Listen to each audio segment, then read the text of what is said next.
At exactly 8:34 a.m. EST, the White House attempted a high-stakes maneuver to seize the global narrative and stabilize a free-falling market. In what can only be described as an overnight gambit born of desperation, President Trump issued a formal trade proposal to Canadian Prime Minister Mark Carney. This move was a calculated attempt to de-escalate a spiraling economic crisis that had begun to choke American industry and rattle international investors. On the surface, the optics of the offer appeared substantial, even historic. The administration signaled a willingness to slash 75% of the existing tariffs on Canadian goods, tariffs that had become the primary catalyst for the current trade war. Furthermore, the proposal promised the immediate restoration of critical Five Eyes intelligence sharing and a renewed, formal reaffirmation of the United States' commitment to the NORAD defense framework. For a brief moment, it looked as though Washington was finally prepared to blink, offering a package that seemed designed to soothe the security and economic anxieties of its northern neighbor. However, a closer look at the fine print revealed that this olive branch was wrapped in barbed wire. In exchange for these concessions, Washington demanded that Canada immediately freeze its Phase 1-inch retaliatory measures, the very leverage that had brought the US to the table in the first place. The proposal also insisted that Ottawa resume energy exports at their previous peak levels, effectively demanding that Canada fuel the American economy while the underlying disputes remained unresolved. Most controversially, the White House sought a 90-day cooling-off window to negotiate an entirely new bilateral framework. This was widely interpreted by analysts not as a path to peace, but as a tactical delay meant to drain Canada's momentum and provide the US with breathing room to reorganize its economic defenses. By asking Canada to give up its most potent weapons in exchange for a temporary truce, the White House was attempting to win at the negotiating table what it had already lost in the theater of trade. The White House PR machine immediately went into overdrive, pitching the document to the press as a generous compromise, a reasonable middle ground that supposedly protected American interests while throwing Ottawa a desperate lifeline. The official statement was draped in the language of a benevolent superpower, making a grand gesture for the sake of continental stability. To underscore the supposed strength of their position, the administration punctuated the announcement with a 24-hour ultimatum, demanding a positive response from the Prime Minister's office before the next morning's market bell. It was a bold attempt to project authority and force Carney into a corner, yet the arrogance of the deadline backfired spectacularly. The White House had expected a day of anxious deliberation in Ottawa. Instead, they didn't even get 4 hours before the entire strategy was incinerated on the world stage. The response from Ottawa arrived with the precision of a guillotine at 12:17 p.m. Prime Minister Mark Carney did not hold a back-and-forth negotiation. He stepped to the podium in the Canadian capital, with a calm, almost icy demeanor, clearly intent on reclaiming the narrative. With a physical copy of the White House's trade proposal in hand, a document intended to be a peace offering, Carney held it up before the cameras, ensuring his message reached both the domestic audience and the international press corps in a single unadorned motion. He then uttered 5 words that would immediately ripple across every major news network on the planet. "This proposal is not serious." That opening line set the tone for what followed, a 6-minute, systematic dismantling of the US offer. Carney performed what essentially amounted to a clinical autopsy on the American proposal, stripping away the diplomatic gloss to expose its fundamental flaws. He methodically addressed each element of the US offer, explaining with granular detail exactly why it failed to meet even one of Canada's 5 non-negotiable requirements for ending the trade dispute. Carney's performance was not merely a rejection, it was a firm restatement of Canada's national red lines.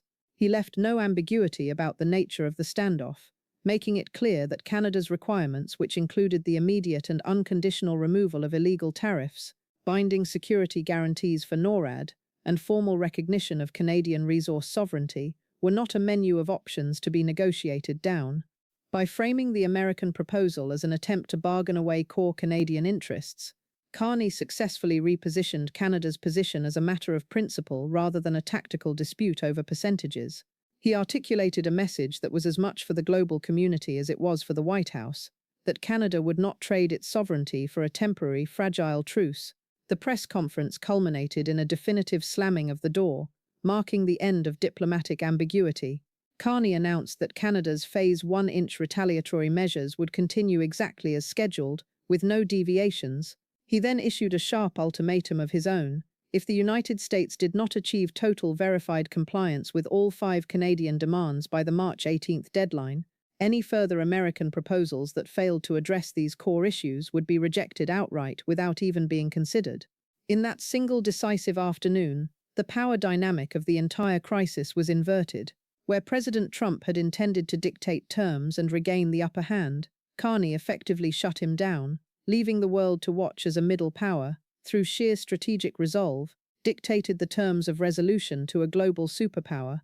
The full text of the proposal, which leaked to the public within hours of Prime Minister Carney's press conference, provided a stark window into why Ottawa rejected the American overtures so decisively. On the surface, the White House trumpeted a 75% tariff reduction as a concession, but the fine print revealed a far more cynical reality. The remaining 25% of the tariffs were specifically engineered to target Canada's most sensitive sectors, including steel, aluminum, and dairy. By maintaining these levies without a clear sunset clause or a defined timeline for their removal, the United States was effectively keeping a thumb on the jugular of the Canadian economy, retaining the ability to exert pressure whenever it deemed necessary. To Canadian negotiators, this wasn't a genuine path to free trade. It was a strategic maintenance of leverage, designed to keep Ottawa perpetually dependent on the whims of the White House. The security components of the offer were equally insulting to Canadian officials. The restoration of Five Eyes intelligence sharing and the reaffirmation of the NORAD defense partnership were presented as conditional gifts rather than foundational commitments between sovereign allies. The proposal explicitly framed these security pillars as being subject to periodic review, with continued cooperation tethered to Ottawa's good faith, a thinly veiled euphemism for Canadian compliance with U.S. economic demands. For a G7 nation and a critical security partner, this was a transparent attempt to weaponize national defense. Ottawa viewed this not as a partnership, but as a leash, suggesting that the United States would only honor its continental security obligations, so long as Canada surrendered its economic autonomy. Furthermore, the proposal was deafeningly silent on the $14.7 billion in economic damages that Canada had formally demanded as compensation for the harm caused by previous illegal tariffs. By failing to even mention this figure, the White House was essentially telling Ottawa to forget the past and move forward under American terms, a demand that ignored the severe documented financial trauma inflicted on Canadian industries. Simultaneously, the proposal utilized coded language to undermine Canadian resource sovereignty. It requested that Canada commit to stable and predictable export policies to ensure U.S. energy security. In diplomatic parlance, this was an overt demand for guaranteed low-cost supply on terms dictated by Washington.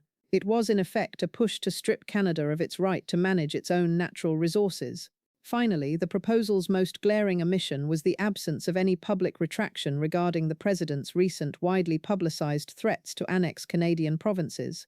By ignoring the fundamental violation of Canada's national sovereignty, the White House failed to address the very issue that had caused the most profound diplomatic rupture. To Prime Minister Carney, this entire document was not a serious peace treaty. It was a transparent attempt to pressure Canada into a 90-day negotiating window where they would be forced to resume energy exports and lift banking restrictions, in exchange for promises that carried no legal weight and offered no long-term security. It was, in every sense, a request for Canada to trade its hard-won leverage for a future of total uncertainty. The reaction inside the West Wing was one of immediate, predictable, and volatile chaos. Within an hour of Prime Minister Carney's televised dismissal, the atmosphere in the executive offices had shifted from calculated diplomatic theatre to genuine alarm. By 12:45 p.m., the National Security Advisor had convened an emergency, closed-door session, not to plan the next step of a negotiation, but to perform a frantic damage assessment of the political blowback. Reports emerging from the capital paint a picture of a president who was not merely annoyed but visibly livid, feeling personally slighted by the blunt public nature of Carney's rejection.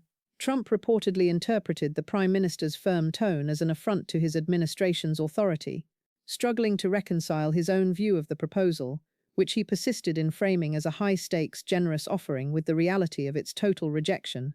Advisors, attempting to bridge this reality gap, reportedly argued that the proposal failed to address the core requirements, but these warnings fell on deaf ears. The president remained fixated on the belief that a 75% tariff reduction represented a level of concession that should have been met with immediate gratitude from Ottawa. By mid-afternoon, the White House communications team was forced into a defensive posture, attempting to regain control of the narrative through a formal statement that accused Prime Minister Carney of preferring confrontation over cooperation. It was a classic shift toward blame shifting, characterizing the Canadian administration as unreasonable and uninterested in a diplomatic resolution. However, the administration's ability to project a unified front was already failing. The political shield that usually guards the president was visibly cracking, in an extraordinary development that signaled the depth of the frustration in Washington. Leaders from both sides of the congressional aisle issued a rare joint assessment. They publicly distanced themselves from the White House's stance, openly labeling the president's proposal insufficient. This congressional rebuke was particularly stinging because it aligned directly with the Canadian position. Lawmakers, acutely aware of the mounting economic damage felt by their own constituents, urged the president to abandon the insufficient path of the previous proposal and instead meet the specific, defined terms demanded by Ottawa. Their message was a clear directive. The time for maneuvering and procedural delay had run out.